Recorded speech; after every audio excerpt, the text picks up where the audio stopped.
Thank you for being here. Thank you for coming. It's the old, steady Bhagavad-Gita English crew. It's a bit of a change coming here in the Balaram Hall. I liked it in the library. It was a little bit more intimate setting. So please excuse me, I feel a little bit nervous. I didn't want to sit in the big seat, so I just got an ordinary chair because this is more my qualification. But I'm happy that you're all here this evening. So we try our best for Srila Prabhupada's pleasure. This evening we're reading from Srimad Bhagavad-Gita, chapter 3, entitled Karma Yoga. Text 11. Now we don't have the books, the Bhagavad-Gita books, huh? Oh, it's on the screen. Okay. All right. Devān bhāvayatānena te devā bhāvayantu vā parasparam bhāvayanta śreyaḥ param avāpsyatha. Devān, demigods, bhāvayatā, having pleased, anena, by this sacrifice, te, those, devā, demigods, bhāvayantu, will please, vā, you, parasparam, mutually, bhāvayantaḥ, pleasing one another, śreyaḥ, benediction, param, the supreme, avāpsyatha, you will achieve. Translation, purport by His Divine Grace, A.C. Bhaktivedanta Srila Prabhupada. The demigods, being pleased by sacrifices, will also please you, and thus, by cooperation between men and demigods, prosperity will reign for all. Purport. The demigods are empowered administrators of material affairs. The supply of air, light, water, and all other benedictions for maintaining the body and soul of every living entity is entrusted to the demigods, who are innumerable assistants in different parts of the body of the Supreme Personality of Godhead. Their pleasures and displeasures are dependent on the performance of yajnas by the human being. Some of the yajnas are meant to satisfy particular demigods, but even in so doing, Lord Vishnu is worshipped in all yajnas as the chief beneficiary. It is stated also in the Bhagavad-Gita that Krishna himself is the beneficiary of all kinds of yajnas. Bhoktaram yajnatapasam.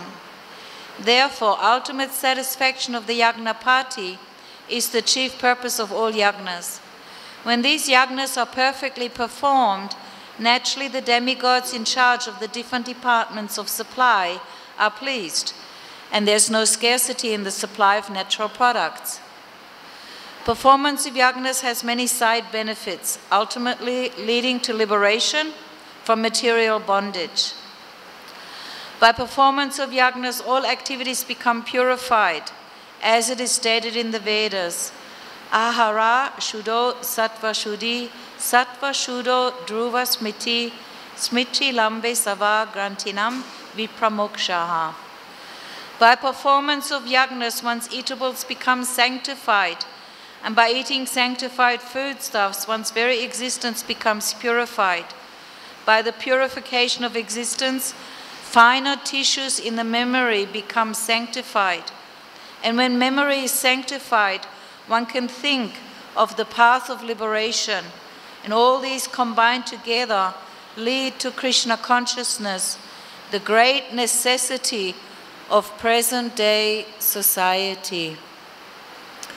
Translation, please repeat.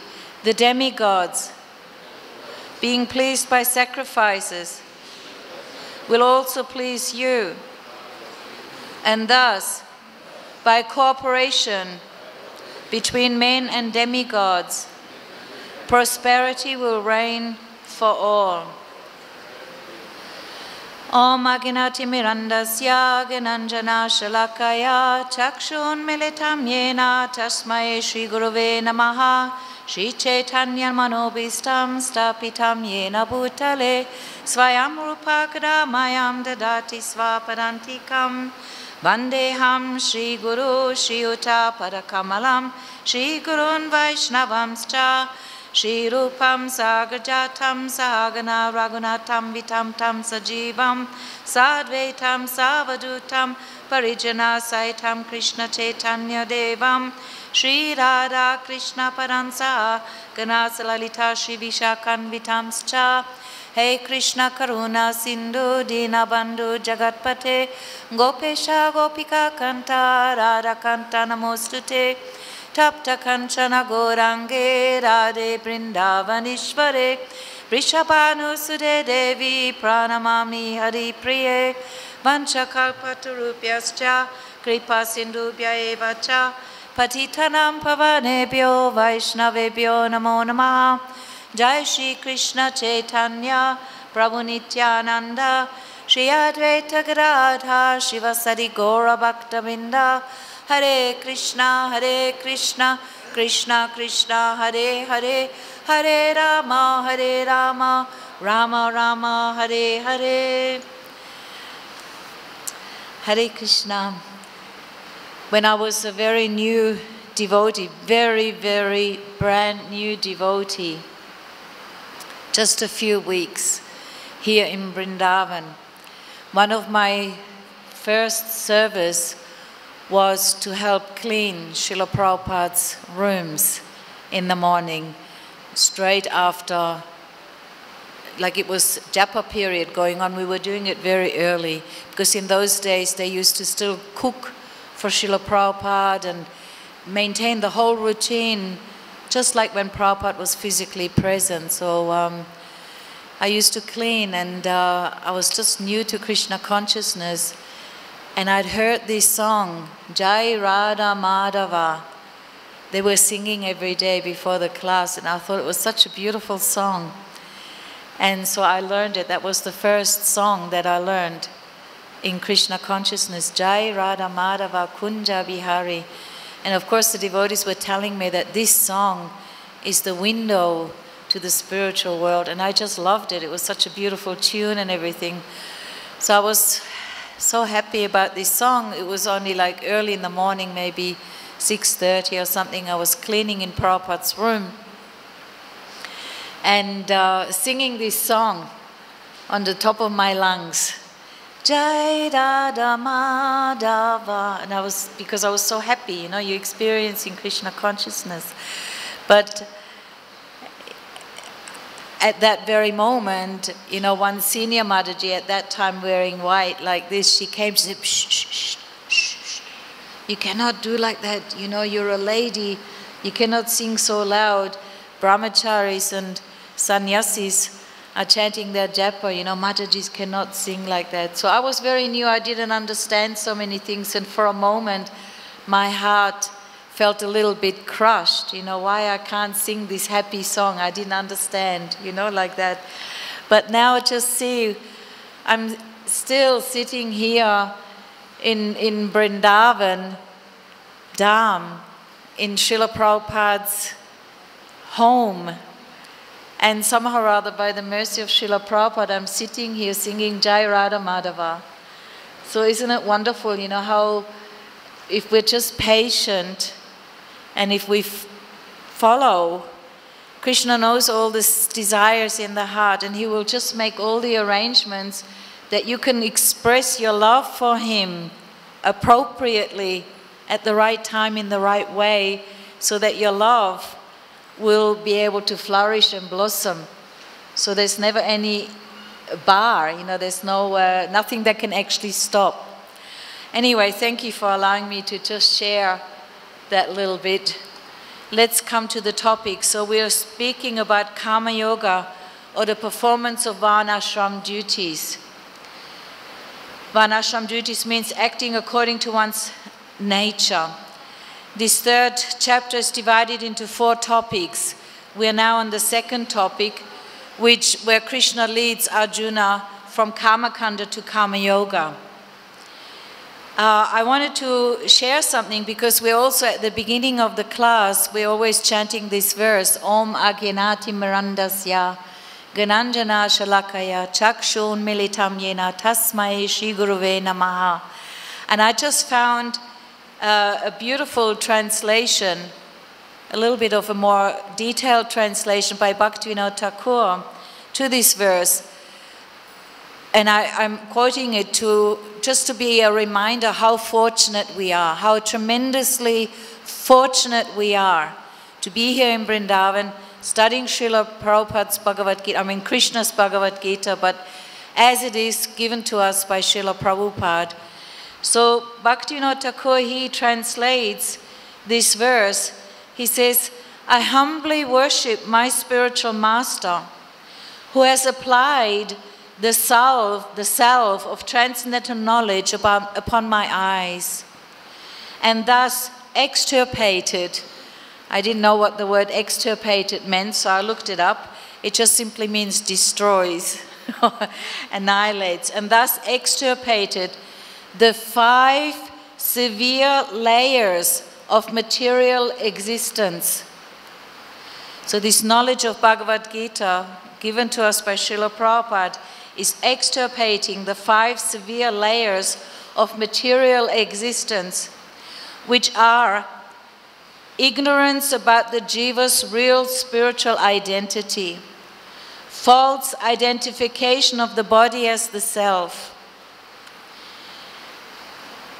assumed false proprietorship over matter as her master and enjoyer, attachment to material conceptions and objects in forgetfulness of their actual relationship with Krishna, and thus absorption in material duality.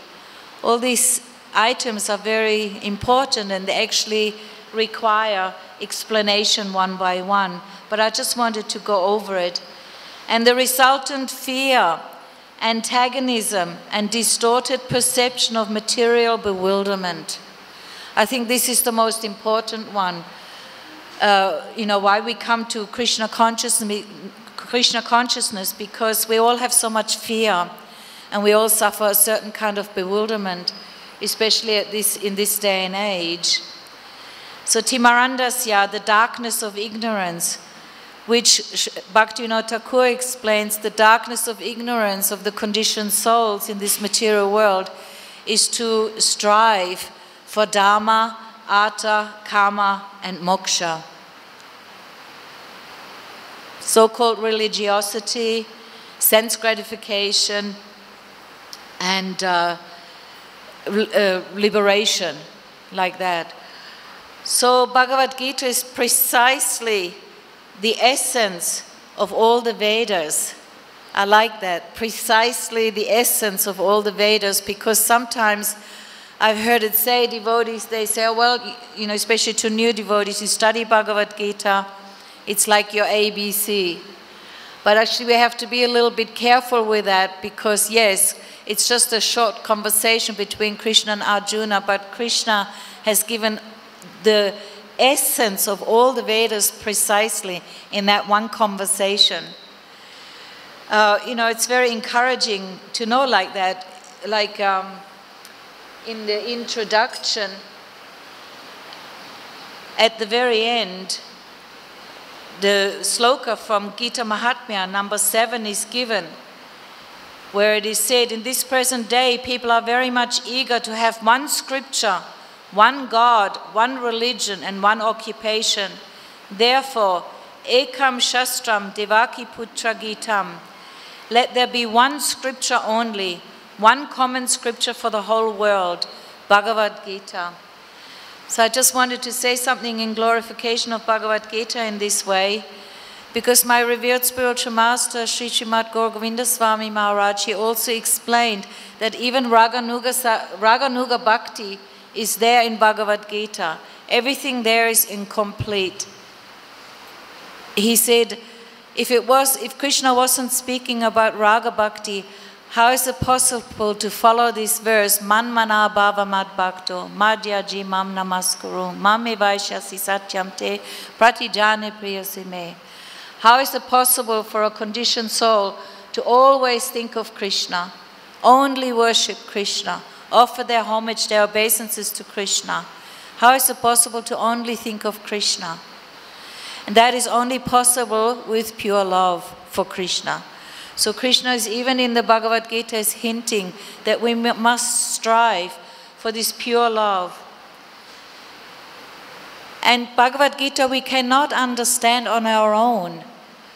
It is directly the representation of Krishna, Bhagavan. How can anybody claim to know Bhagavan? So how can we really understand Bhagavad-Gita? It's like when I was traveling in India before I came to Krishna consciousness here in Vrindavan, I used to have to go to the bank to exchange traveler's checks. In those days we were using traveler's checks. And I was in some town somewhere, I can't remember, and the bank was actually empty, which was a relief because, you know, usually banks and such places are really crowded with people. And there was one nice gentleman behind the counter, Punjabi man with a turban. And everywhere I went, I was always asked the same question. So, madam, why have you come to my India? Because people were astonished. I was a young woman traveling on my own, you know, and the culture was still much more stronger actually than in India. At that time, you would not be able to imagine a young Indian woman in jeans in the temple with her hair out. Even I'm seeing some girls wearing shorts. That would have been completely unacceptable and unimaginable. So for a young lady, for me to travel alone, women did not travel alone. You see, I had to have a little bit of a story. So I used to say, well, I'm a teacher and I've come to study your culture. And that satisfied people and immediately they were helpful. And this man behind the counter, he said, he looked at me suddenly, he said, madam, if you really want to understand Indian culture, then you have to read Bhagavad-Gita. So he was actually my Shakti, you know, like a Padashika guru, without even knowing. I had no idea. I knew I was looking for a guru or something, but I didn't really know anything. So he pointed me in the right direction. He said, you need Bhagavad-Gita. And somehow or other on the way back to my hotel, I happened to come past a bookshop. And I went inside. I thought, why not? Try. I've got time. I love reading. And I asked the man in the shop, do you have Bhagavad-Gita? He said, and he was busy with some other customer. He didn't want to bother with me. He said, yeah, just over there. So I went and I looked at all the titles, and sure enough, I found one Bhagavad-Gita. It was like in a yellow cover. And as is the custom, when you choose a book of the shelf, the first thing you do, you look for the author. And somehow or other, I saw this picture of Srila Prabhupada on the back. And immediately I felt very sympathetic, like there was some kind of a connection. And I read a little bit and I thought, yes, I think this is an author we can trust. And I bought the Bhagavad-Gita. I was trying to bargain over the price, but he wouldn't give me a discount and I had to pay 40 rupees. And I took it back to my hotel, but I opened it and I could see it was a very important book, but I couldn't really understand anything. I don't know if you ever heard of this Chinese book called I Ching. You know, you get this book and you get some Chinese coins and you throw the coins, and then according to the pattern on the coins, you find the answer in the book. It's kind of like gives you some mystical predictions about your life and your future. So for me, the Bhagavad-Gita at that time was a little bit like that. You know, you open it up and it sounds so beautiful and so mystical and enchanting. But it isn't until you meet the devotees that you can actually understand in depth of what it really is all about. So I feel very, very fortunate to have come at that time, because the temple was only filled with Prabhupada disciples. And they all had so many stories, and I was nourished with Prabhupada says. Every day I heard so many, well, Prabhupada said. So I feel very fortunate that by the mercy of the Vaishnavas, I could come to understand something of Bhagavad-Gita. And to me, it's an astonishing transformation that I should be sitting here in Vrindavan speaking about Bhagavad-Gita. So this is the mercy and the wonder, the miracle of Srila Prabhupada. So to the topic, we learned that the Prabhupada is talking about that we need to worship demigods because they're the administrators of the universe. So but we also know, Prabhupada immediately says that Lord Vishnu is the chief beneficiary. Bhoktaram Yagnatapasam, he mentions from the 5th chapter.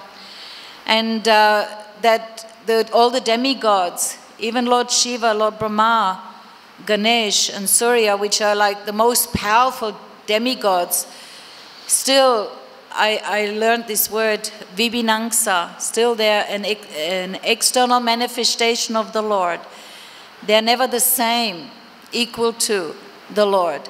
They're under the control of the Lord. And all the other demigods I was reading today, they're like ordinary jivas, but just given a special post.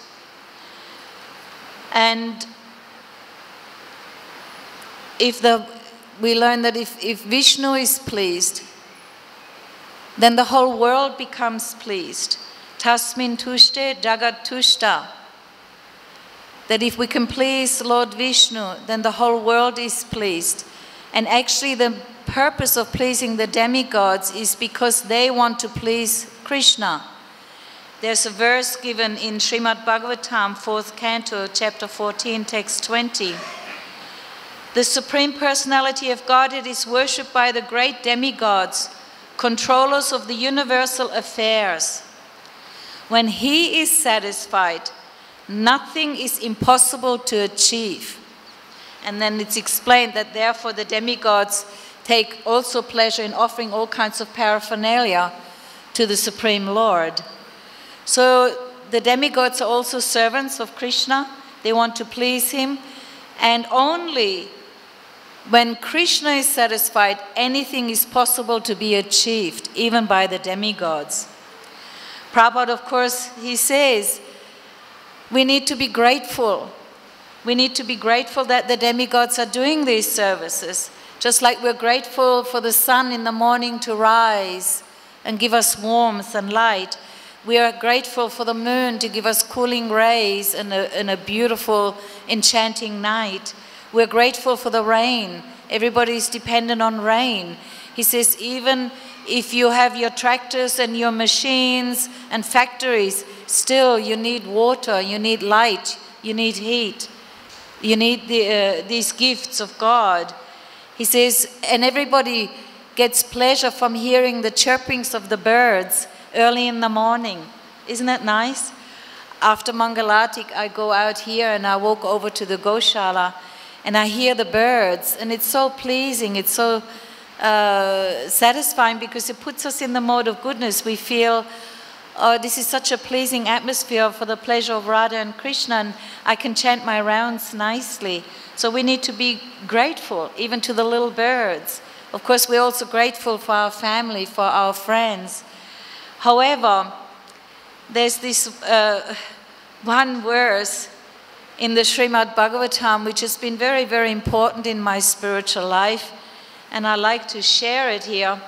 It's from the 11th canto, chapter 5, text 41, wherein it's from Uddhava Gita, where Krishna is instructing Uddhava.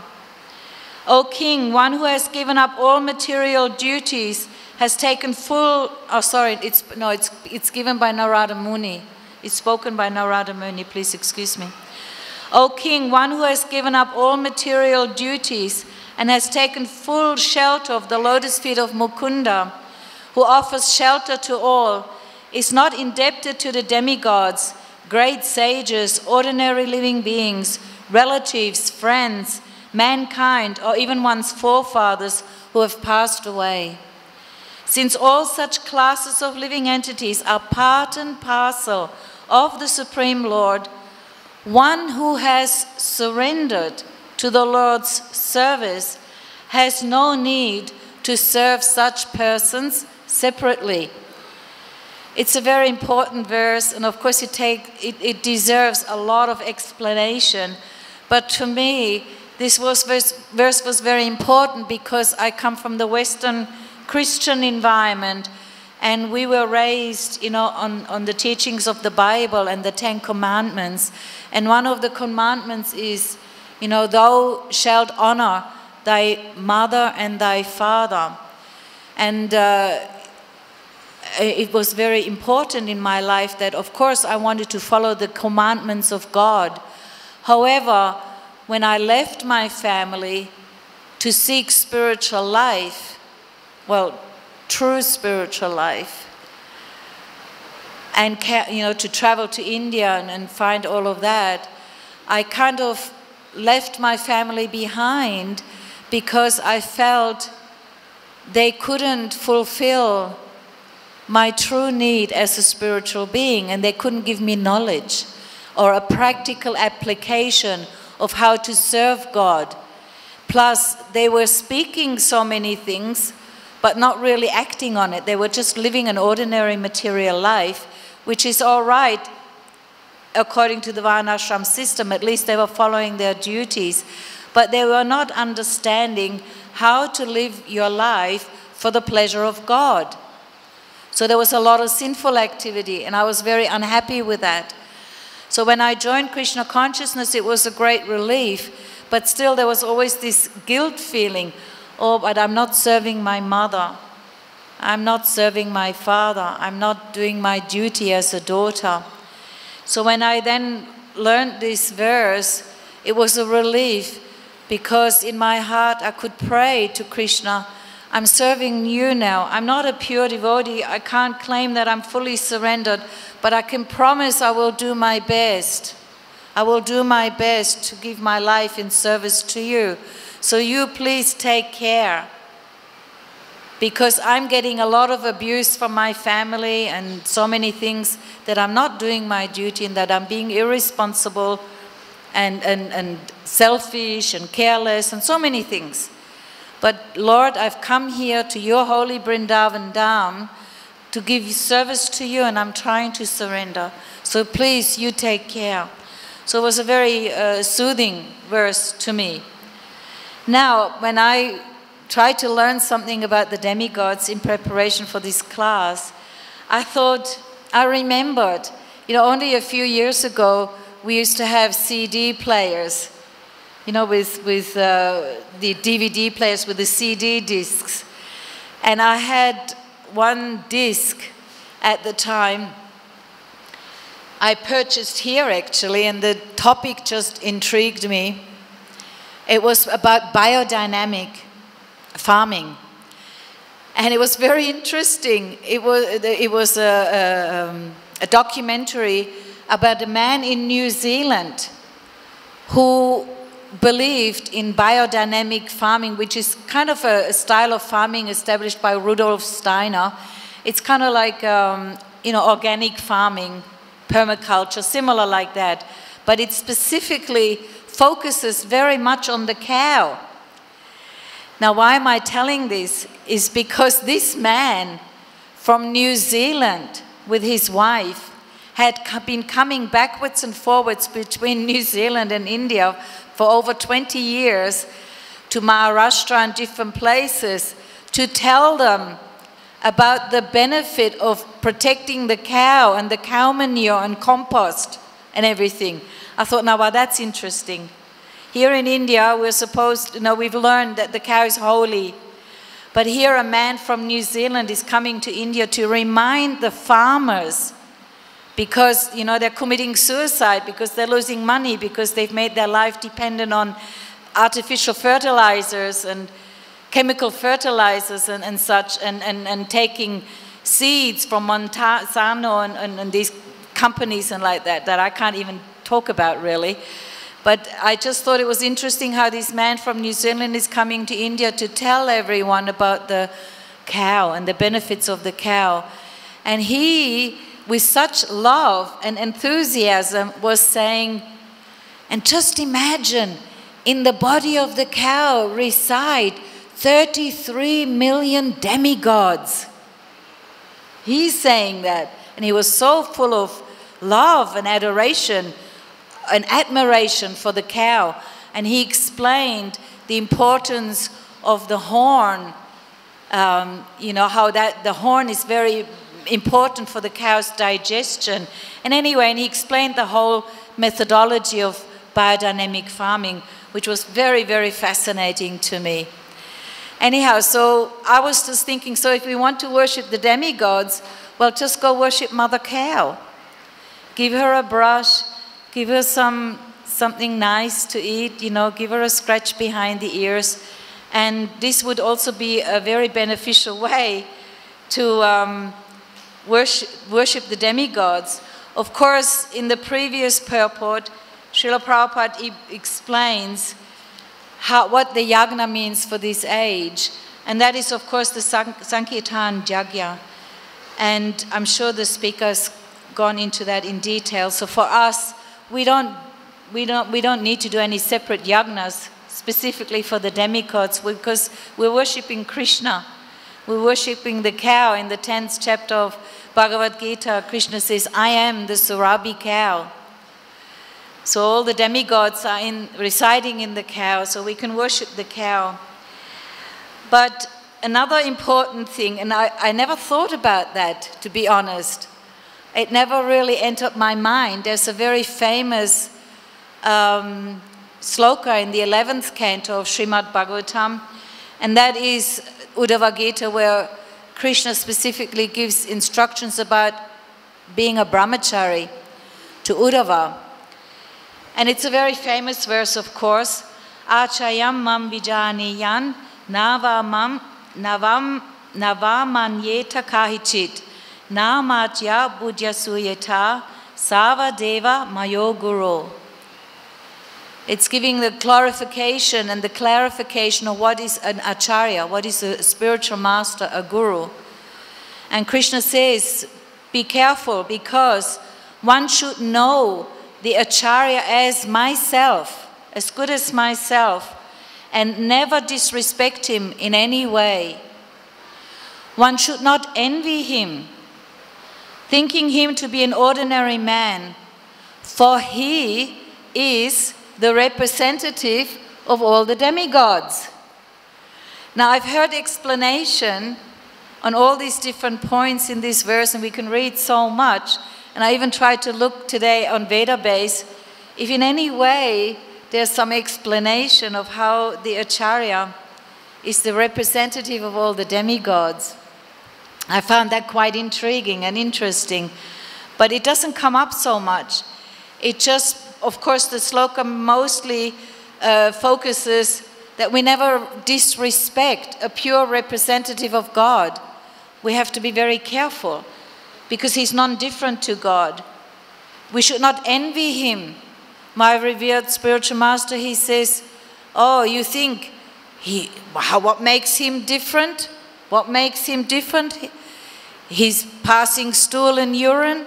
He gets hungry. He gets tired. He gets sick. He's a cripple. What makes him so special? So we have to be very, very careful. We're so warned to never think of the pure representative of God as an ordinary man, because he's the representative of all the demigods. In other words, he's a transcendental ambassador. He's above the demigods. He's a direct representative of God. We just can approach him directly. We don't need to go anywhere else. Everything is contained within the acharya, within the representative of God. Because he teaches the Panjama Purushārtha, which means Krishna Prema. The demigods are there to fulfill, mostly, to fulfill material desires, to give people a comfortable life or protected life in this material world. That's usually why demigods are being approached. Rarely in rare cases, conditioned souls approach the demigods, please help me to become a pure devotee of Krishna. Even so, the demigods are described in so many places as pure devotees of Krishna. Of course, the Guru is also a representative of Vyasadeva, who represents all the knowledge, and he has unalloyed devotion. So here's another reason, another way, perfect way to worship the demigods is by worship of the pure devotee. Now, Srila Prabhupada, at the end of the purport, he speaks about how to come from the contaminated state to the purified existence. Take sanctified food, prasadam. He talks about the eatables. Actually, I was reading a letter of Srila Prabhupada to his disciple Rupanuga Prabhu. And Rupanuga wrote to Srila Prabhupada, I feel the best policy is Srimad Bhagavatam, Sankirtan, and Prasadam. And Prabhupada writes back, he said, yes, that is the perfect policy, to always speak on Srimad Bhagavatam, to perform Sankirtan, and to only take Prasadam. Because the tongue has to be engaged, and there's these two ways of engagement, and that's by chanting, by taking Prasadam. Every morning, we sing this song, Maha Prasade Govinde, but how often it's just parrot singing, you know, it's just a ritual. That's just something that we do habitually. But what does it mean? The translation is, persons who are not very highly elevated in pious activities cannot believe in the remnants of food, prasadam, of the Supreme Personality of Godhead, nor in Govinda, the holy name of the Lord, nor in the Vaishnavas. So it takes a special kind of sukriti to have that faith in prasadam.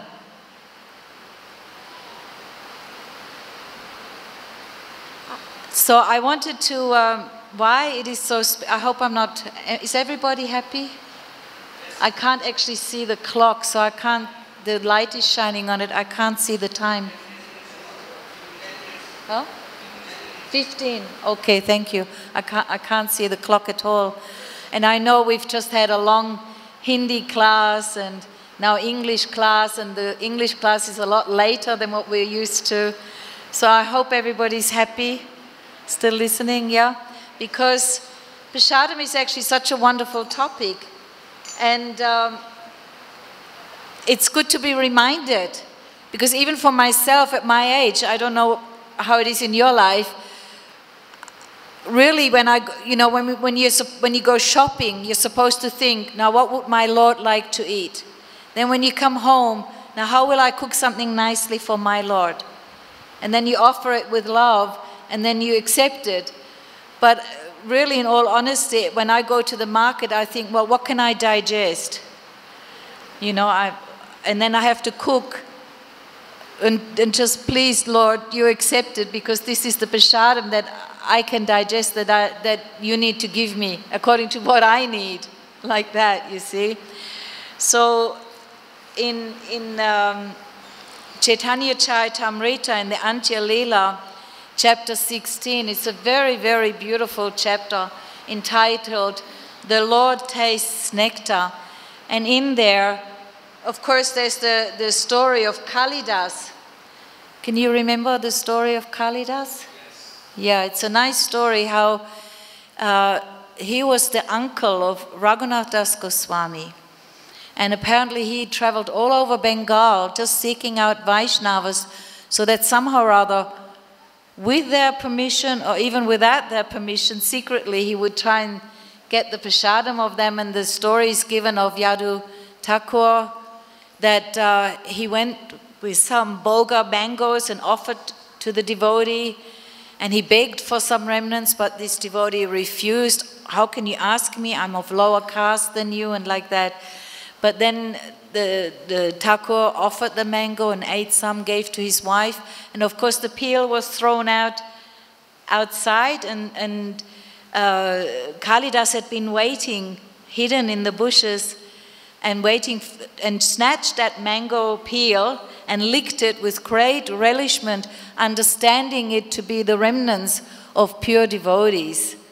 So this eagerness for prasadam and this relishment is very important. And why? In the Antya-lila, chapter 16, text 93, I'll just try and share a few verses because it's so sweet. The story is now that Chaitanya Mahaprabhu is in the Jagannath temple. He's watching the arti and the bhoga offering and everything. And the pujaris, of course, give him some of these remnants of the prasadam from Lord Jagannath. And it says, Sri Chaitanya Mahaprabhu tasted a portion of the prasadam. Govinda took the rest and bound it in the end of his wrapper. So the Lord relished a portion of the prasadam and kept the rest to share with all the devotees. To Sri Chaitanya Mahaprabhu, the prasadam tasted millions upon millions of times better than nectar. So we know we're eating prasadam when we're getting this relishment. It's nectar. And thus he was fully satisfied. The hair all over his body stood on end, and incessant tears flowed from his eyes. This is what is meant to relish prasadam. Sri Chaitanya Mahaprabhu considered, where has such a taste in this prasadam come from? Certainly it is due to its having been touched by the nectar of Krishna's lips. Understanding this, Sri Chaitanya Mahaprabhu felt an emotion of ecstatic love for Krishna. But upon seeing the servants of Lord Jagannath, he restrained himself. The Lord said again and again, only by great fortune may one come to a particle of the remnants of food offered to the Lord. Only by great fortune. The servants of the Jagannath temple inquired, what is the meaning of this? And in the purport, Srila Prabhupada said, and it's a little bit hard to digest when you're a new devotee or maybe an outsider, but it's actually so beautiful. Prabhupada so simply says one sentence. He says, the remnants of Krishna's food are mixed with his saliva. Now in the material world, if you were to eat somebody, I mean sometimes in families or like that, you know, somebody, we might share the food on the same plate, right? And if you would say, yes, yes, please take, it's mixed with my saliva. It would be horrific, right? Nobody would accept that. But on the transcendental level, here we are so fortunate. I actually, one time we had Tamal Krishna Goswami come to New Govardhan Farm a long time back in Australia. And it was a Vyasa Puja festival. And he was speaking, of course, about the glories of Srila Prabhupada and his experience. And he was saying how Prabhupada was cooking and even serving and making sure that all the devotees got nice prasadam according to their liking and as much as they wanted. And I was so intrigued. Nervously I raised my hand and I asked, I said, can you please describe more? It must have been absolutely amazing to get prasadam that it was cooked by a pure devotee, like Srila Prabhupada. It was cooked by him directly and then offered by him to Krishna and then served by him to the devotees. And then his relishment and his pleasure was to see everybody satisfied in taking Krishna prasadam. And so Tamal Krishna Goswami was kindly telling about these experiences. And it just increases this desire. When we're hearing these pastimes, it increases this desire and eagerness in our heart. Please let me also have this experience. Dear Lord, let my piety come that I can actually relish your remnants. That I can get this same taste, this same relishment and spiritual benefit. Not just physical nourishment, but that I can feel love for you just like Chaitanya Mahaprabhu is experiencing here. And Sri Chaitanya Mahaprabhu replied, these are remnants of food that Krishna has eaten and thus turned to nectar with his lips. It surpasses heavenly nectar, and even such demigods as Lord Brahma find it difficult to obtain. We're hearing, about the demigods, but they have to be lucky to get the remnants of Krishna's prasadam. Remnants left by Krishna are called pela. Anyone who obtains even a small portion must be considered very fortunate. So, thank you for your attention, dear devotees. Please excuse, I was a little bit nervous being in this new environment, but I appreciate that you're all here to support, and I'll try my best for the pleasure of Guru and Gauranga. And I just wanted to share one last thing, if you don't mind, from the Harinam Chintamani teachings, again given by Bhaktivinoda Thakur on the topic of blasphemy of Vaishnavas. He says, in the pure Vaishnava resides Krishna's energies of bhakti, ladini and samvit. Thus, by contacting a Vaishnava, one can also receive Krishna bhakti. For this reason also, the food remnants, the foot water, the foot dust from the pure Vaishnavas are three powerful articles for creating bhakti. If one stays near a pure Vaishnava for some time, one can receive the bhakti energy flowing from his body. If one can bind that energy within one's heart, after having developed strong faith, bhakti will develop and one's body will begin to tremble in ecstasy. Thus, by living close to a Vaishnava, soon devotion will appear in one's heart. First, such a person will begin chanting the holy name, and then, by the power of the name, he will receive all good qualities. This is the particular power of the Uttama Adhikari. Of course, this is also given in the Nectar of Devotion. Prabhupada explains if you put a crystal next to a color, then that crystal will accept, will take on that same color. So, these are not just fancy, full words, but these are truths, very powerful truths. And in spiritual life, what is low in the material world is actually the highest. In material life, nobody would think to drink somebody else's foot washing water, or to take the dust of somebody's feet, or to take the remnants of somebody's food. That would be considered unpalatable, unclean. But in the transcendental realm, it's exactly the opposite. That actually for us, because we're just aspiring to maybe get some idea of what is bhakti, because it's foreign to us, it's not something we know. The clues are given. Please seek that pure Vaishnava, take the remnants of his food, take the foot washing water and accept his dust of the lotus feet. So, and then you can achieve this pure bhakti. So thank you very much for listening, being here this evening. Thank you for your support in my service. Srila Prabhupada Ki Jai. Are there any questions or comments? Something? Yes, Prabhu. Is there a microphone here or not? Do we have a microphone?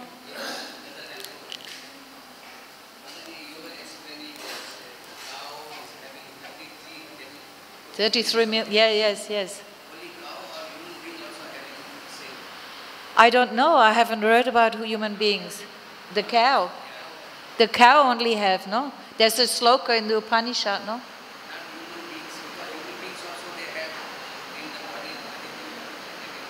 They do? Oh, I see. I understand. Okay, okay. The demigods are in charge. So they're controlling every little aspect of our body, and in that way they're also present, because without the presence of the demigods, this body would not function. Exactly. Thank you. That's a really important point. Thank you for helping me with that. That is true, because we don't control the blinking of our eye. We don't control digesting of our food or even evacuating or any of those things, right? It's all done under the control of the demigods. Pardon? Yes, yes. Well, that's right. I don't know how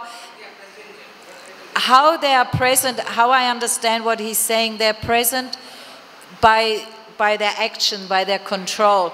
But I think in the cow, it's a different thing. The demigods are actually personally present. Is it? Am I saying right? That's, yeah. I don't know. Yes, that's true. Anyhow, somehow or other, the cow holds a very unique and special place. And so we can worship the cow, demigods or not, because she's the most dear to Krishna, isn't it, in the end? Like that. Okay, thank you. Hare Krishna.